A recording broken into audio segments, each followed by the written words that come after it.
Chapter 9. The New Clothes Fail.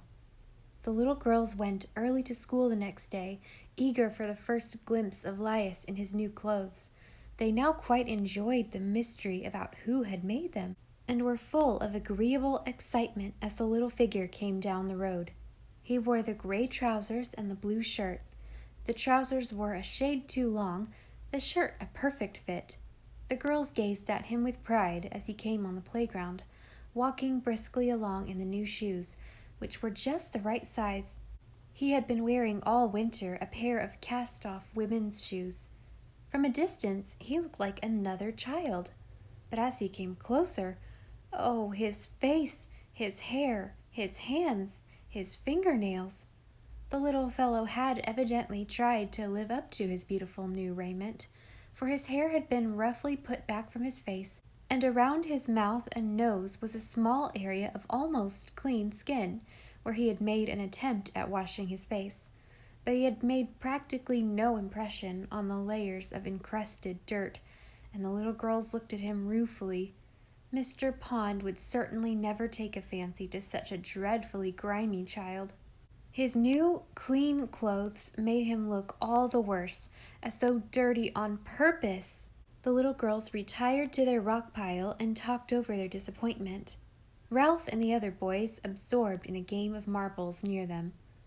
Elias had gone proudly into the schoolroom to show himself to Miss Benton. It was the day before Decoration Day, and a good deal of time was taken up with practicing on the recitations they were going to give at the Decoration Day exercises in the village. Several of the children from each school in the township were to speak pieces in the town hall. Betsy was to recite Barbara Frietchie, her first love in that school, but she droned over it with none of her usual pleasure, her eyes on little Elias's smiling face, so unconscious of its dinginess. At noontime, the boys disappeared down toward the swimming hole. They often took a swim at noon, and nobody thought anything about it on that day. The little girls ate their lunch on their rock, mourning over the failure of their plans and scheming ways to meet the new obstacle. Stacy suggested, "Couldn't your Aunt Abigail invite him up to your house for supper and then give him a bath afterward?" But Betsy, although she had never heard of treating a supper guest in this way, was sure that it was not possible. She shook her head sadly, her eyes on the far-off gleam of white where the boys jumped up and down in their swimming hole. That was not a good name for it, because there was only one part of it deep enough to swim in. Mostly it was a shallow bay in an arm of the river, where the water was only up to a little boy's knees and where there was almost no current. The sun beating down on it made it quite warm, and even the first graders' mothers allowed them to go in. They only jumped up and down and squealed and splashed each other, but they enjoyed that quite as much as Frank and Harry, the two seventh graders, enjoyed their swooping dives from the springboard over the pool. They were late in getting back from the river that day, and Miss Benton had to ring her bell hard in that direction before they came trooping up and clattered into the schoolroom, where the girls already sat, their eyes lowered virtuously to their books, with a prim air of self-righteousness. They were never late. Betsy was reciting her arithmetic. She was getting on famously with that. Weeks ago, as soon as Miss Benton had seen the confusion of the little girl's mind, the two had settled down to a serious struggle with that subject.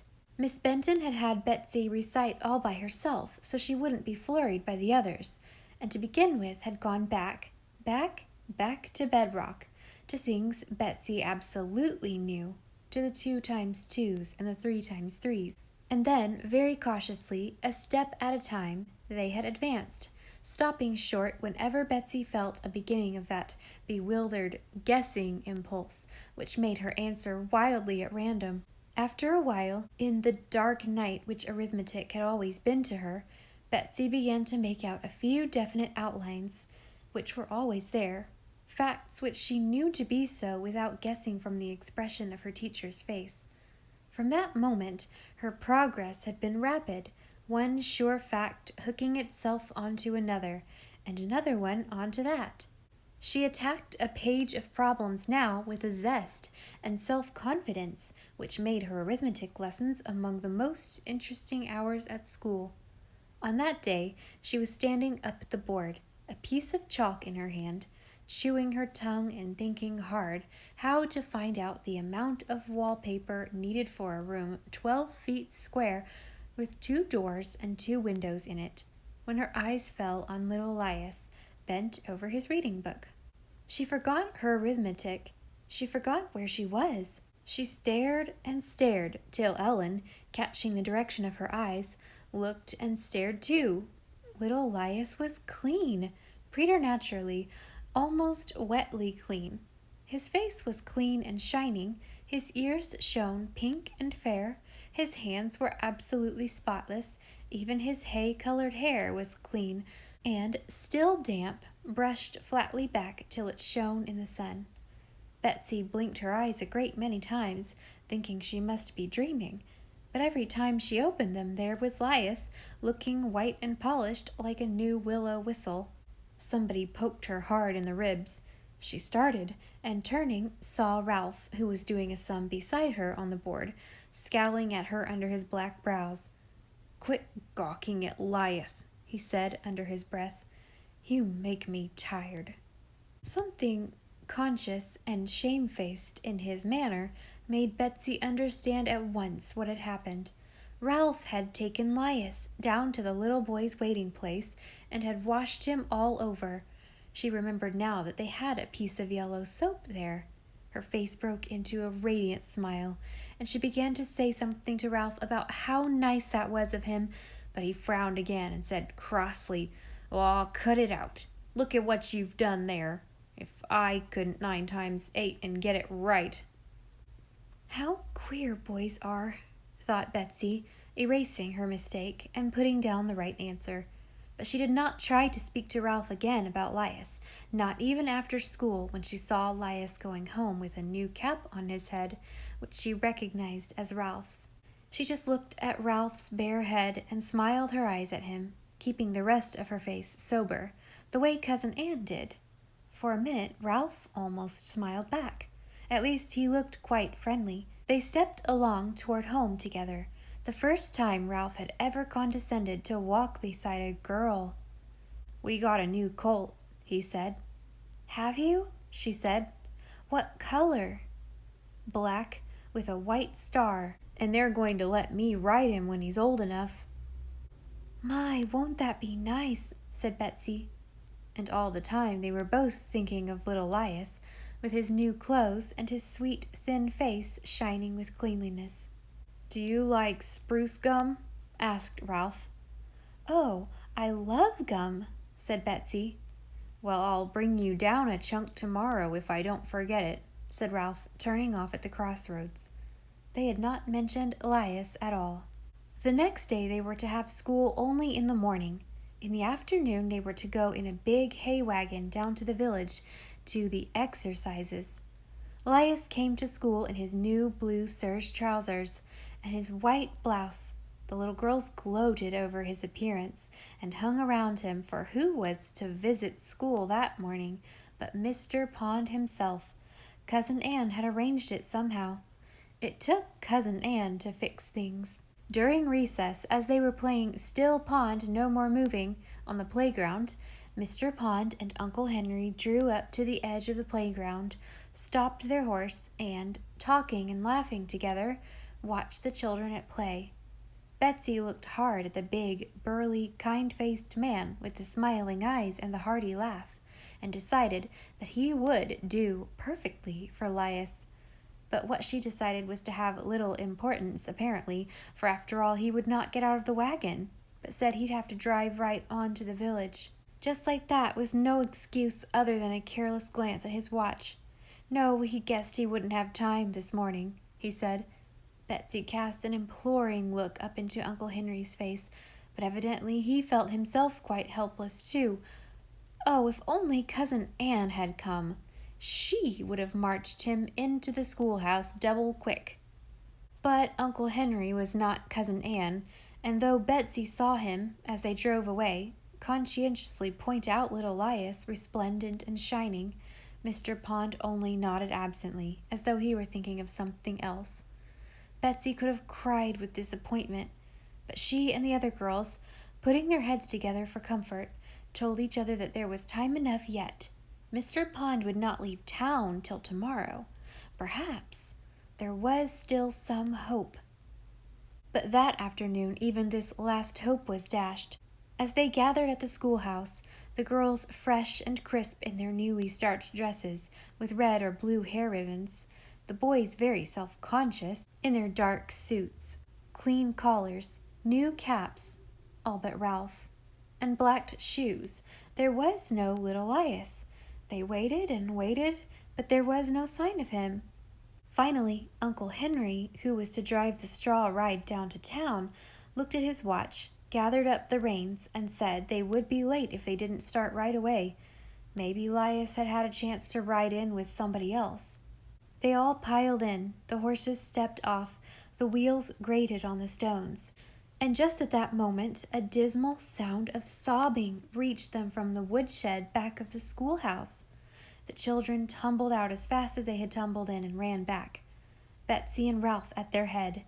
There in the woodshed was little Elias, huddled in the corner behind some wood, crying and crying and crying, digging his fists into his eyes, his face all smeared with tears and dirt. And he was dressed again in his filthy, torn old overalls and ragged shirt. His poor little bare feet shone with a piteous cleanliness in that dark place. "What's the matter? What's the matter?" the children asked him all at once. He flung himself on Ralph, burying his face in the other boy's coat, and sobbed out some disjointed story which only Ralph could hear. And then, as last and final climax of the disaster, who should come looking over the shoulders of the children but Uncle Henry and Mr. Pond? And Elias all ragged and dirty again. Betsy sat down weakly on a pile of wood, discouraged. What was the use of anything? "What's the matter?" asked the two men together. Ralph turned with an angry toss of his dark head and told them bitterly over the heads of the children.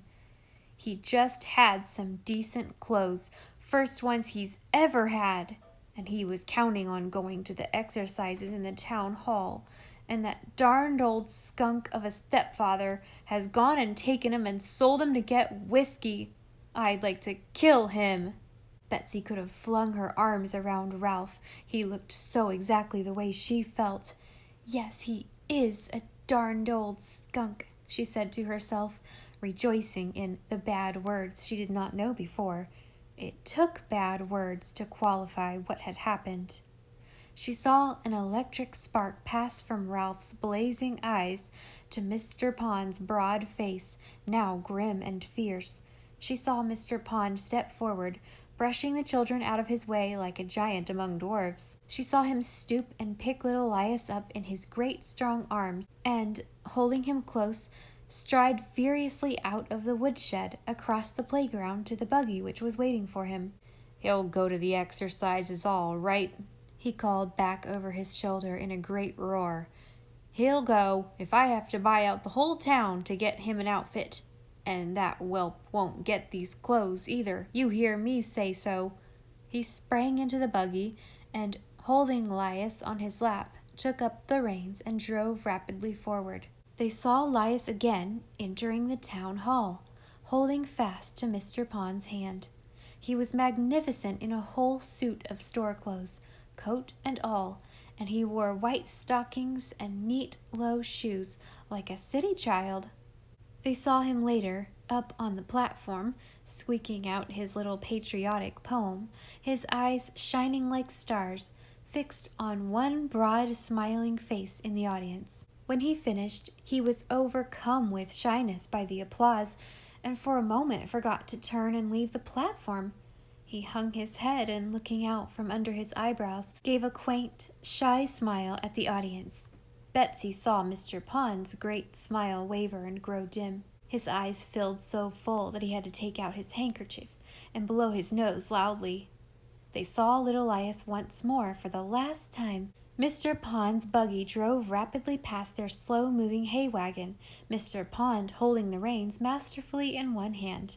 Beside him, very close, sat Elias, with his lap full of toys, oh, full like Christmas. In that fleeting glimpse, they saw a toy train, a stuffed dog, a candy box, a pile of picture books, tops, paper bags, and even the swinging crane of the big mechanical toy dredge that everybody said the storekeeper could never sell to anybody because it cost so much. As they passed swiftly, Elias looked out at them and waved his hand flutteringly. His other hand was tightly clasped in Mr. Pond's big one. He was smiling at them all. His eyes looked dazed and radiant. He turned his head as the buggy flashed by to call out in a shrill, exulting shout, "Goodbye! Goodbye! I'm going to live with—" They could hear no more. He was gone, only his little hand still waving at them over the back of the buggy seat. Betsy drew a long, long breath. She found that Ralph was looking at her. For a moment she couldn't think what made him look so different. Then she saw that he was smiling. She had never seen him smile before. He smiled at her as though he were sure she would understand, and never said a word. Betsy looked forward again and saw the gleaming buggy vanishing over the hill in front of them. She smiled back at Ralph silently. Not a single thing had happened the way she had planned. No, not a single thing. But it seemed to her she had never been so happy in her life.